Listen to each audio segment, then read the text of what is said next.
is up, guys? Hope you guys are doing well. We are going to be looking today at some ways that I potentially reduce my taxable burden. Now, this is not financial advice, legal advice, or tax advice. I'm not a licensed professional. This is just the things that I consider for entertainment purposes, but you should consult a professional, do your own research before you invest or use any of these proposed methods.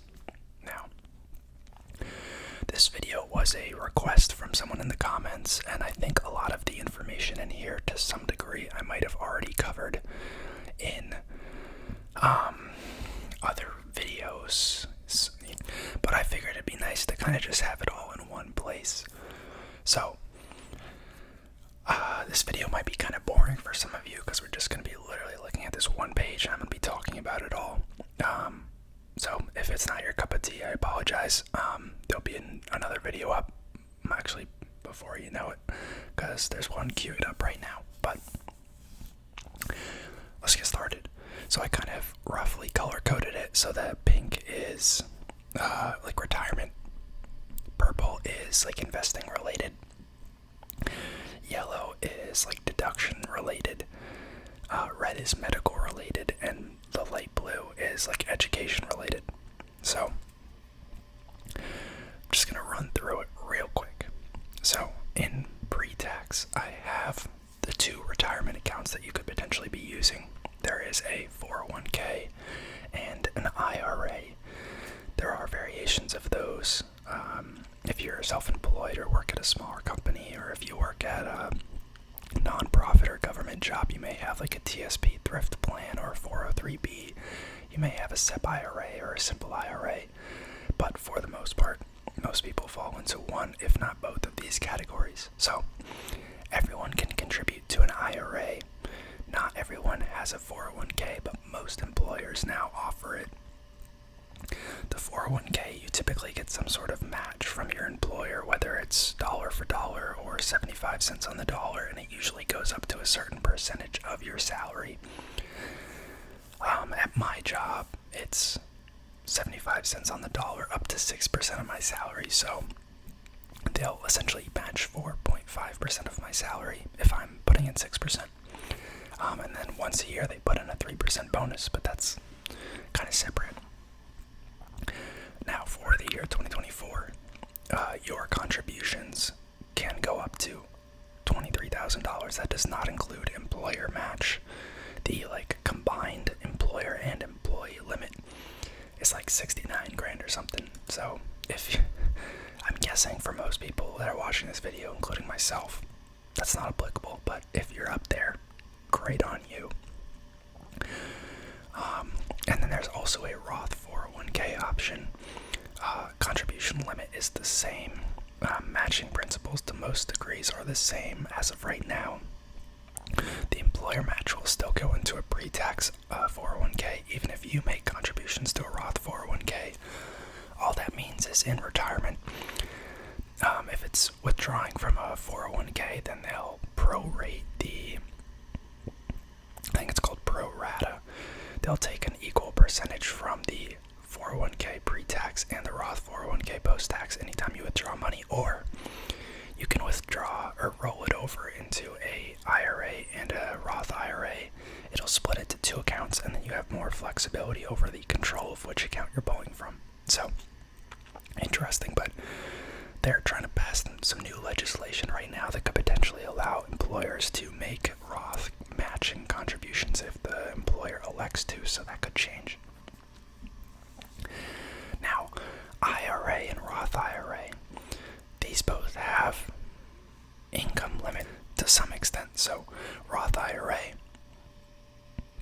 and I'll explain the post-tax versus pre-tax of both. I should recap that. Roth IRA, if you make more than 153 grand as a single person, you're not allowed to contribute to it. For an IRA, if you have a workplace 401k program, it phases out the tax deductibility of your contributions if you make more than 73 grand and have an employer offered 401k. But if you don't have a 401k at work, there's no limit. And so essentially what the difference between these two products is the 401k and the IRA. They reduce your adjusted gross income, your taxable income for the year. So if you make $100,000 and you contribute the full $23,000, the IRS will then tax you at the end of the year and throughout the year as if you're only making $77,000. The catch is, when you withdraw money in retirement, that money is treated as income, so you're taxed on it then. And all the contributions to the 401k and IRA go in tax-free. So it reduces your taxable burden. The money that you send is sent tax-free, but on the back end it's taxed as income. Now, post-tax options for the Roth 401k and the Roth IRA, you put in money after taxes. So if you made $100,000 in that example, you would pay taxes on the $100,000. Maybe you're left with $70,000 afterwards. You would then take $23,000 of the $70,000 that's left and send it to the 401k. And that is a post-tax contribution. So you're left with less money up front. You don't get tax savings up front, but in retirement, when you go to withdraw this and all the earnings on it, it's entirely tax-free. Same goes for the Roth IRA. So pretty nifty. Personally, I'm a fan of the Roth accounts because I think it just gives you a lot of flexibility. If I'm making more mid-career, I may switch to a traditional option. The general rule of thumb is if you are paying more in taxes now than you think you will in retirement, you should go with the 401k and IRA. But if you're making less money now than you think you will in retirement, you should go with the Roth options. But some people elect to skew towards the Roth options just in the event that the U.S. continues to increase tax rates, which I think is a real possibility.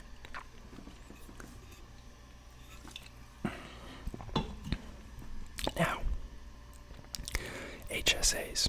So, I also have one of these. These are health savings accounts. Essentially, they're it's like a 529 plan kind of for health expenses. So you can only have this if you have a health deductible, a high deductible healthcare plan with your employer. If you're a dependent under your parents, you can't get one. If you have a low deductible plan, I think the limit is somewhere around $1,500. I could be wrong, but you might not be eligible. But if you are eligible, you are able to contribute money to this pre-tax, just like the 401k. And you are also able to spend it free, tax-free, like the Roth 401k. So you get the best of both worlds. Now the catch is that it is only to be used for healthcare expenses. If you use it for non-healthcare related expenses, you pay a penalty and you pay income tax on the back end. And the contribution limit is much lower. But if you anticipate having healthcare expenses at the end of life, which I think everyone should anticipate, surgeries, long-term care, assisted living, nursing homes, medicine, maybe you have cancer, a lot of sad things that could happen at the end of your life. And the thing about this is that you can put it in every year, and if you don't spend it, you can invest it and let it grow. And so by retirement, you could have a couple $100,000 in a health dedicated savings account. That's all tax-free for health expenses. And I actually believe after 65, there are potentially some allowances for you to take the money out without the penalty. You would still have to pay income tax, but let's say you end up having too much money in there, which would be crazy in my eyes, but having too much money in there, you could potentially use it for other things and just pay the tax like you would a 401k. Now I put this in pre-tax and post-tax because technically you're saving on taxes at both ends, but it's just one move and you get the full tax savings. Now, a lot of people, the idea is kind of that you're going to use this like debit card that goes to this account throughout the year to then cover the difference of your high deductible plan. That's why you're on a high deductible plan. I choose to just pay my health expenses out of pocket so that this can grow tax-free. I'm trying not to lose any of this tax saving because they only give you right now it's like $38.50 $3,850. So, yeah. Then we have 529s. If you guys aren't familiar with these are like an education savings plans. A lot of people open them up for their kids. Essentially what it is an account that you get some sort of tax savings, potentially, on the front end. Kind of varies depending on what state you're in, and you should look up depending on what state you're in to see what the rules are. And then you can invest it similar to a retirement account or a health savings account. And at the end, as long as you use it to pay for education expenses, you don't have to pay taxes on it. So a lot of people open them when their kids are younger. They'll contribute a little bit of money each year, invest it, let it grow. Potentially they got a tax savings when they put it in from their state or something. And then at the end, when the kid goes off to college, maybe they have $30, $40, $50, $60, $70,000 in there that they've saved up over the kid's first 18 years of life. And it's grown, of course. That can then help defray the cost of university. It's a cool tool, but, you kind of have to have a reason to use it. There are some loopholes around, like, you can open one for yourself, even if you don't have a kid, but then you can, change the beneficiary down the road, or, if you have your 529 for a certain amount of time, you can, eventually convert a little bit of it to a Roth IRA. There's a bunch of, little tax loophole rules, but I don't know that much about them. It's never really interested me. I'm past college now. I'm too young to think that I really need to worry about having kids right now, so down the road I'll worry about that. Next one probably won't apply to anyone, doesn't apply to me, but donations. If you make sizable donations and you itemize your deductions, which most people don't do, then you are able to claim that on your taxes as a deduction. Best example of this would probably be someone rich who donates a piece of artwork that is appraised for a lot of money. They then get to write that off on their taxes as a charitable donation.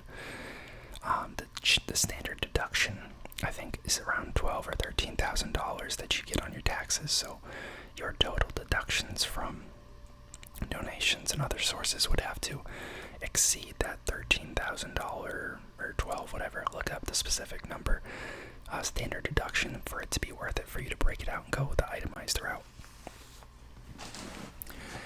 This next one I don't know a ton about, but I have heard about it before, is, in theory, and don't quote me on this one because I'm really not sure, in theory, if you have some major life events that cause extreme health expenses that are not covered or reimbursed by insurance, any amount of that is in excess of 7.5% of your income for the year can be tax deductible. Now, from my understanding of this, you really have to be getting hit over the head with some surgeries or cancer treatments or something for this to come into play, because the amount that you owe after Medicare, Medicaid, or your work insurance plan or your parents' plan, whoever you're on, has to be in excess of 7.5% of your income, and then only the things over 7.5% of your income after everything the insurance covers and after everything you're reimbursed for and after the first 7.5% is covered. So, could potentially be useful, but if you're in that situation, that's pretty tough. Next we have some investing related ones. So there are three main methods that I could think of here. You can maybe group dividends in, but if you have losses from trading stocks, obviously this is like net losses. If you made $1,000 and lost $3,000, you'd only be able to write off $2,000 of losses, but you can write off up to $3,000 of capital gain or capital losses on stock trading, and it will reduce your taxable income. And if you have an amount in excess of $3,000, you can actually carry it forward years. Now, if you're in that scenario, you probably made some bad investments to begin with, but at least it's a little bit of a saving grace. It's obviously not worth it to purposely lose money so that you can do this. And then there's tax loss harvesting, so kind of on the same vein. Even if you did okay investing wise for the year, but maybe you have one or two holdings that are negative, just out of bad luck, you could elect to sell them in, end of the year, November, December, once you see kind of what your investing portfolio gains are going to look like, and it can reduce your taxes on investments. And you're just not allowed to repurchase those things that you purposely sold for a certain period of time. It might be like 30 or 45 days in either direction, I can't remember. And then long-term capital gains. So when you have gains during investing, it's only captured once you sell, but there's two ways that you're taxed. So if you've held that position less than a year, you're going to pay short-term capital gains tax, which essentially just means that the gains that you have on those stocks are going to be taxed at your normal income tax rate. It's going to be added to your AGI for the year. Now, long-term capital gains is if you held the stock or the position more than a year, and then it is taxed at a lower predetermined rate, still based on your taxable income for the year, but it's a reduction. I think the brackets are like 0%, 15%, and 20%. So even the top tier of earners, I think, are only paying around 20% in capital gains tax. So there is something to be said about holding positions long term and not day trading or trying to day trade. And then the last thing is interest. So if you are paying your student loans, you have student loans that are accruing interest, or if you have a mortgage, you're able to write off this interest on your taxes typically. I don't know as much detail about all this because, these are things that like TurboTax or an accountant and such would do. Kind of automatically they'd ask you the question and factor it in, but there are deductions available potentially for those if those are things that you have, and it'd just be on the interest, not the principal that you're repaying. But hope you guys enjoyed this video. Let me know what you thought. Let me know what you're doing. Again, this is just for entertainment purposes. It's not advice, not financial advice. And I'm sorry if I talked really quick because I have a habit to do that. My mind runs at kind of 1,000,000 miles a minute. But I hope you guys enjoyed, and I'll see you all next time. Peace.